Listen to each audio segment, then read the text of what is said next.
Welcome back to the Interviewing People CareerCast featuring highlights from last week's full-length interview with John Drerup, a garment wash and fabric manager for Target, one of the nation's leading retailers.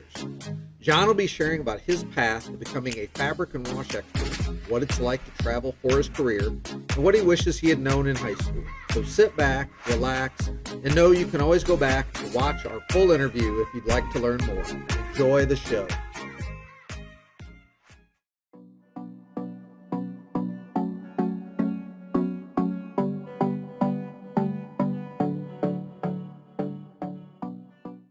So working in specifically garment finishing, and you'd think after, close to 15 years, I'd have a good 30-second elevator pitch.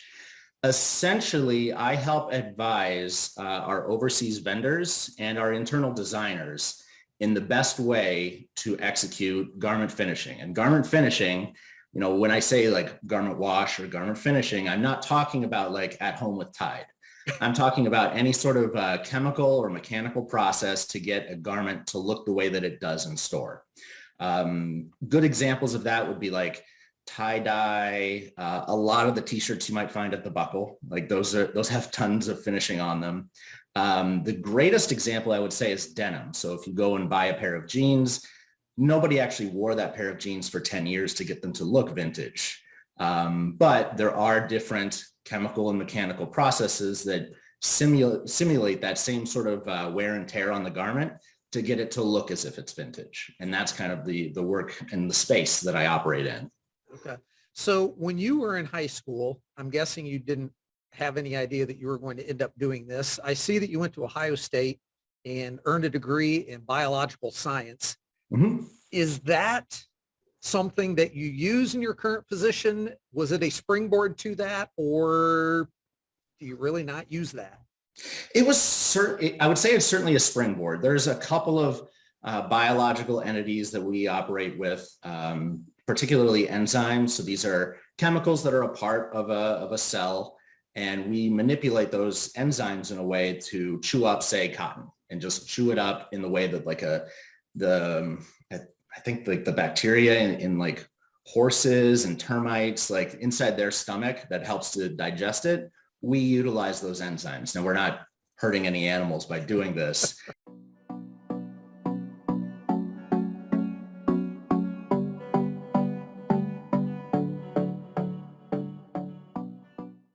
And then the other one was billed as the Textile Chemistry Laboratory at Abercrombie and Fitch, and they're located in New Albany, Ohio, very close to Ohio State.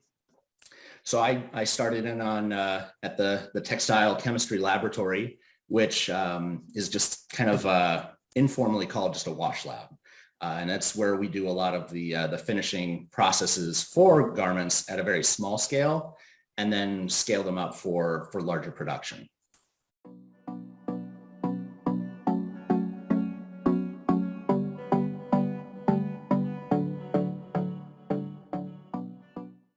It really comes down to if you're in a larger company or really anywhere, it's just kind of explaining the why.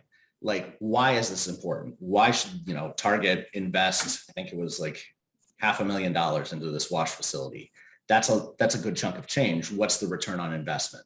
Right. You have to kind of spell it out, and you also have to spell it out in terms of in this example monetarily. Like, here's the return on investment. And I would say, I'm not going to speak on the specific programs, but there's been a couple of times where we've had programs where if I'm not able to find a fix within my wash lab, we're going to have to cancel the program. So this is like tens of thousands of units. It's right. Significant financial obligation there.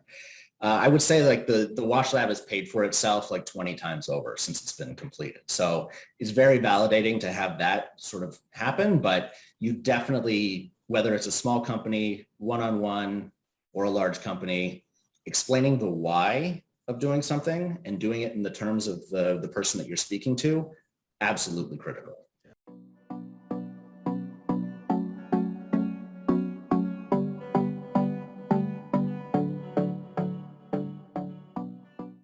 Obviously, within the last 2 years, travel's kind of ground to a halt. The really exciting stuff is kind of visiting new countries, visiting new people, getting to know somebody face to face. Like it really saves a good amount of, I would say, time and money in doing some of these developments. So there was a time there where I was working in denim. I focus specifically on non-denim now, so anything sportswear related. But I have a good amount of experience in denim, and for several years, I would travel with a designer twice a year for about 2 weeks. Oftentimes, at that time, it was South China, but I've also done Indonesia, Vietnam, Cambodia, Korea, and Guatemala. All of those places, very different, very unique. But I would say, like, when you're able to talk to somebody face to face, even if you're doing it through an interpreter, you're able to get to a better understanding and things move a little bit quicker. So rather than I look at something that took 2 weeks to be shipped over here, I look at it, I make a recommendation. The recommendation has to wait an hour, or not an hour, a full day.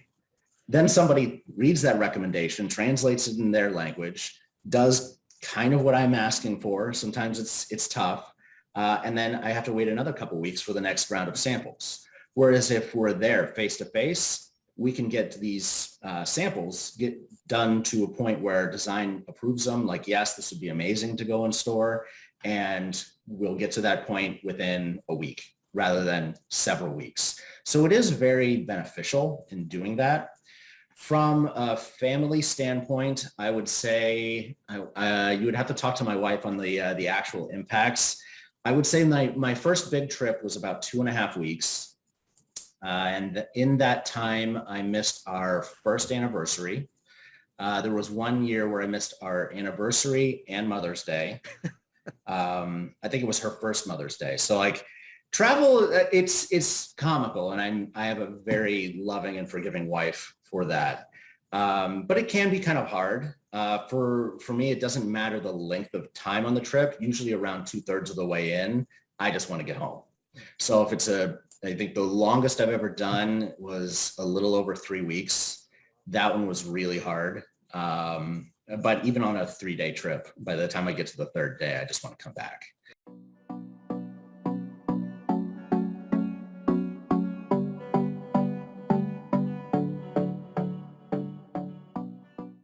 So I think I've internalized it quite a bit. And there used to be a time where I had to really, and I still do it before any sort of communication I send out in a written perspective.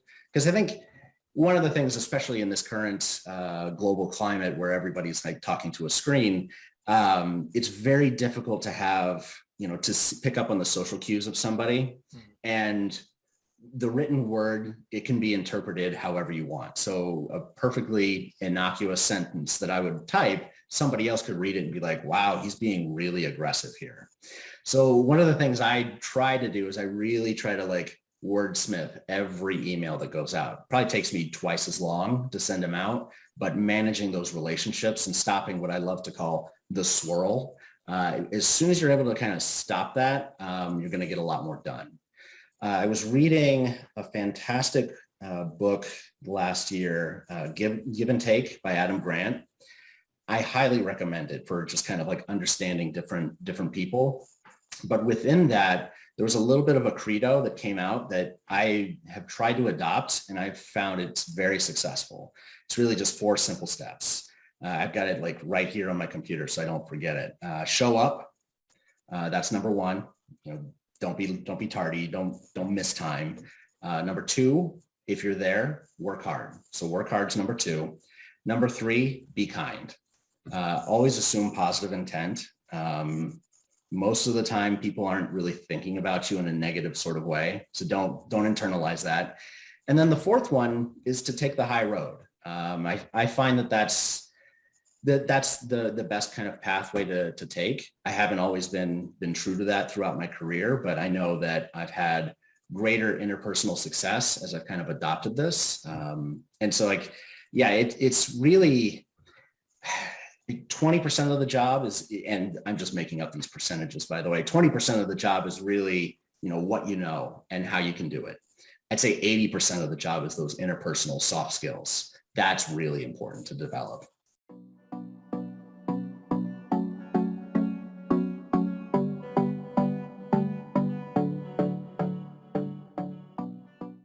One of the things that I wish that I had known a lot earlier in my career is taking initiative. Taking initiative and being willing to pivot. Those are very important skills. I never imagined that, one, I had no idea that this type of career existed. And two, if you laid it in front of me in high school, I wouldn't have known like the pathway to get there. But throughout my career, I recognized opportunities to, oh, hey, there's not many people that do this. I think I'm going to lean into this and really like learn as much as I can. And then taking initiative. So Abercrombie & Fitch was my first big kid job. It was the first job, and it's where I learned a lot of the skills and the knowledge that I have today. Very appreciative of my time there. But because it was my first job out of school, there wasn't a huge amount of compensation there. So you need to take initiative. If you're not able to get it done within your current company, like strike out, find other opportunities. Never thought I would be living in Minnesota, but here I am. Thank you for watching this episode showing highlights of the latest Interviewing People CareerCast with John Drerup. And to make your Mondays better than ever, subscribe so you can hear more career stories from those who are actually doing the work.